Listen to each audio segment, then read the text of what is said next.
paid for an entire 2-week trip to Italy with my ungrateful girlfriend, and on the last day she told me she wanted to stay longer alone and expects me to pay for it. My girlfriend, 27F, of 2 years and I, 28M, planned a 2-week vacation to Italy.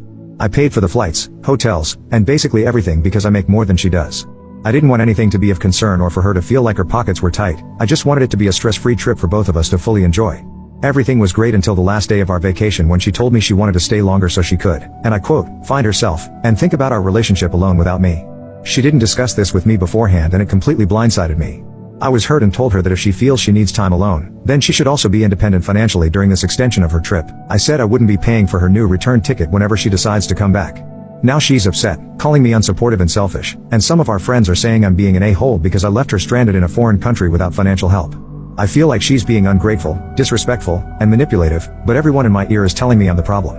Am I in the wrong here? Update. I don't feel comfortable saying I'm completely blameless here, because you're only getting one side of the story and I need to take responsibility for my part in this whole thing as it is.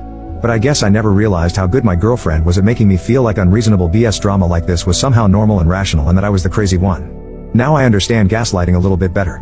We're both back in America now and she's packing her stuff to go stay with her family for a bit until she can find a new place.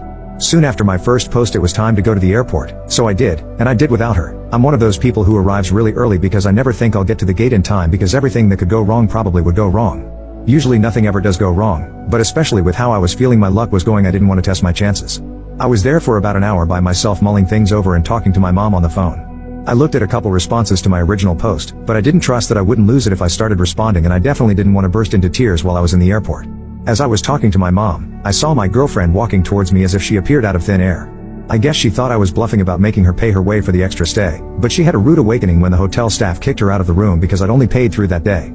I took no small amount of satisfaction in this. She'd been so concerned about the plane ticket that she didn't even stop to think about where she was going to stay. As many of you guessed, she met someone while we were in Italy. She was quick to tell me that it was just a physical attraction and that they hadn't done anything, but she had him added on Instagram and was wanting to see if it'd go anywhere. I guess that's what I get for not feeling well and wanting to stay in the hotel room for one night while she went out to explore. Obviously I told her things were over between us. Even though she tried to make it sound like nothing had happened, the fact was I couldn't feel like I could trust her when she said that, and on top of that, I don't really want to be with someone who feels like it's okay to still keep her options open when she's been in a monogamous relationship for the past 2 years.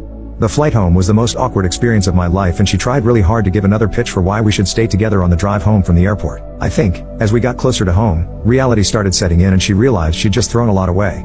I'm writing this while completely jet-lagged and physically and emotionally exhausted, but I think I'm just going to stay single for a while now.